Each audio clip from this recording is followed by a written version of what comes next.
Hey everyone, welcome to This Week in AI and Family Life. Today's topic is stop worrying about your kid's future and do this instead. But today I want to start with a confession first. You see, a few years ago, a mom sat across from me with a spreadsheet. This was a real spreadsheet with columns for things like projected job growth, automation risk, AI disruption, average salary by region, all for her 10-year-old. And at one point, she looked at me and she said very seriously, should he already be coding? Now, this was a child, keep in mind, that still needed reminders to brush his teeth. Granted, a lot of 10-year-old boys seem to need that. But that was the moment that something shifted for me because I realized that she was not asking about coding. That really wasn't the question. It was all about fear, right? Fear of the future. Fear that if she didn't engineer the exact right path early enough, her child would fall behind in a world changing faster than any of us were prepared for. Now, she wasn't totally wrong here, let's face it, right? But she was overwhelmed. So maybe you've had some of this. Maybe you felt a little bit like that. Late night scrolling, right?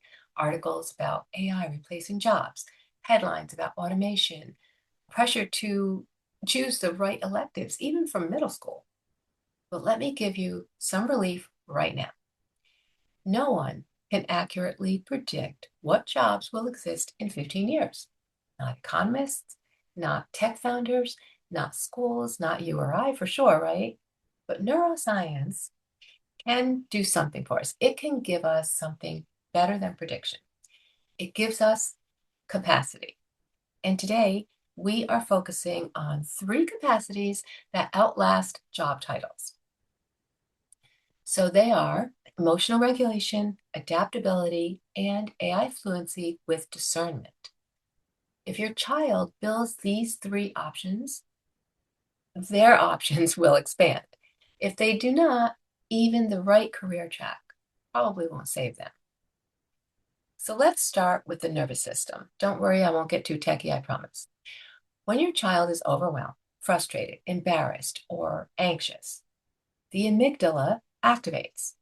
Those stress hormones increase, and the prefrontal cortex, you know that guy, the CEO of the brain, becomes less efficient. The prefrontal cortex is responsible for many things, including planning, reasoning, impulse control, and flexible thinking.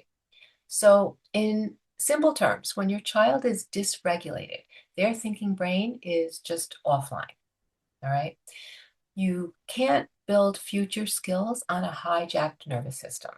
It's just not going to work. It's like trying to put together puzzles that don't work. This is why I stopped over stressing about things like resume building activities and started focusing more on regulation. So the 10-year-old that I mentioned earlier, he melted down during homework, but not because he lacked intelligence, but because challenge triggered a threat in him. And all kids are different, but they're all going to be triggered differently. So we stopped arguing about performance and we trained regulation. Here's the exact framework that I use with families. It's the three-step reset method. That's what I call it. So the first step is physiological reset. It's just a super simple breath work. You inhale for 4 seconds, exhale for 6 seconds, okay? Repeat 4 times. Longer exhales stimulate the parasympathetic nervous system. You always want to exhale longer. So again, it's just inhale for 4 and exhale for 6. And that's where we started with this boy.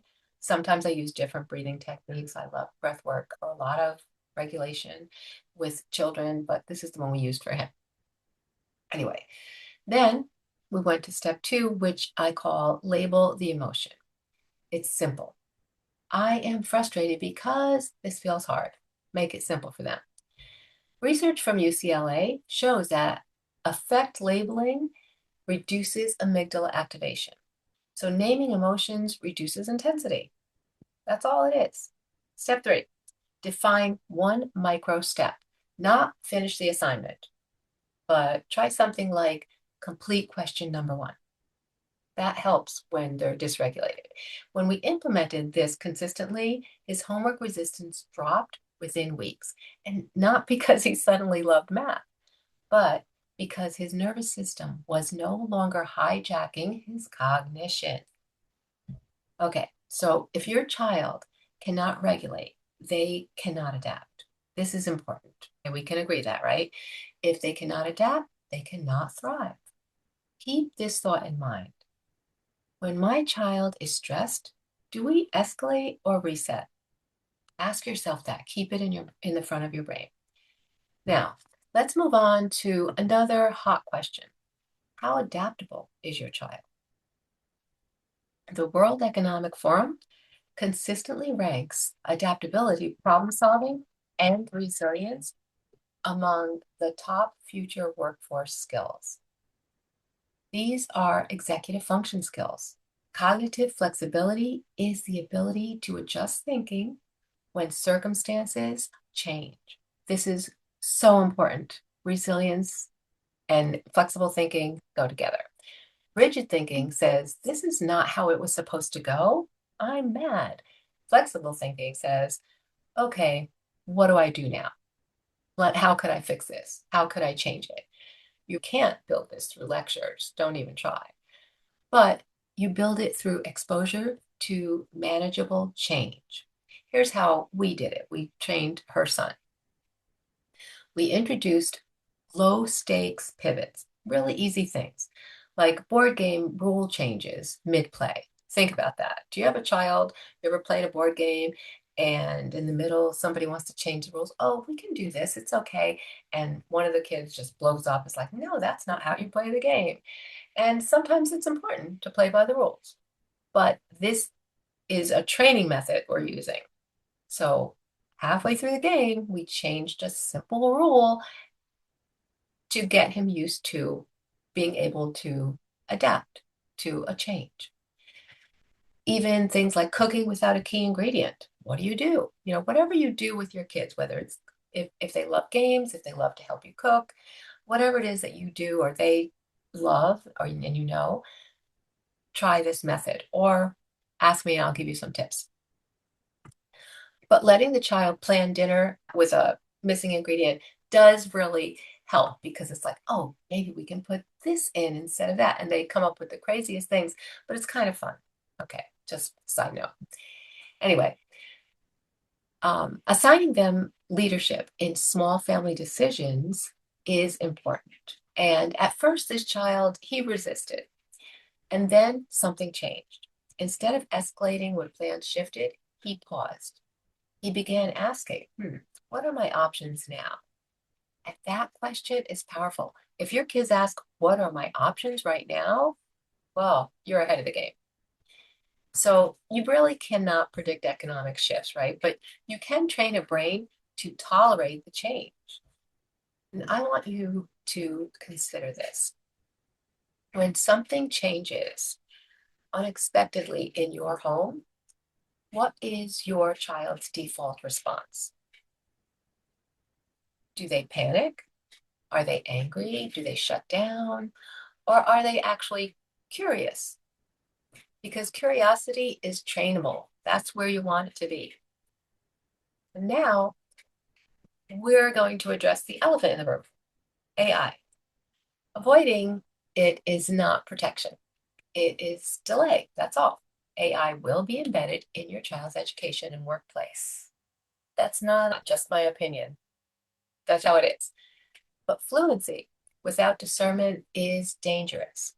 Stanford research shows that adults even overtrust confident AI outputs when AI sounds confident. And if adults struggle with this, children will too, of course. So here's what we teach instead of just use AI. We teach these three AI. First, how do you know that this is accurate? That's the first question. When AI gives you an answer to anything, how do I know this is accurate? Okay, ask the question. The second question is, what might be missing or even biased? Teach your child what bias means and how AI can be biased. We go into this a lot in one of our coaching tools, which I'll talk about at the end. And the third question is, what would you cross-check, double-check? So when a child learns to interrogate information like this, instead of passively just accepting it, they build critical thinking. We're not raising kids who depend on AI for answers. We don't want that. We want to raise kids who use AI as a tool while still retaining the judgment. We need them to have critical thinking skills above all else. I tell parents this all the time. The goal is not to compete with AI. It's not about who's smarter. The goal is to build what AI cannot replicate easily, and that's judgment, ethics, emotional regulation, adaptability, interrogation. Those are things that AI cannot easily do. Now, I want to zoom out for a minute. Career titles are changing, no doubt about it. Industries will evolve. Technology will definitely accelerate. But a regulated nervous system, cognitive flexibility, and discernment, those things, they do not expire. And that is what employers will be looking for. That's what your child needs. So ask yourself this honestly. If your child mastered those three capacities, would you feel more confident about their future? Most parents say yes. And that's because capacity scales. I want you to pause for a moment. If you are watching this video, I want you to actually stop the video for 30 seconds and answer this question. If your child mastered emotional regulation, adaptability, and discernment with AI, would you feel more confident about their future? Not their job title, but their capacity. Pause here if you need to and give it some thought.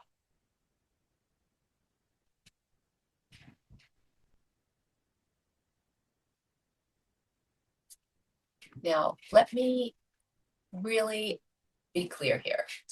Careers will shift. I'm not saying they won't. Entire industries will restructure and tools will evolve. But a regulated nervous system does not expire. Adaptability does not expire. Judgment does not expire. That is capacity, and capacity compounds.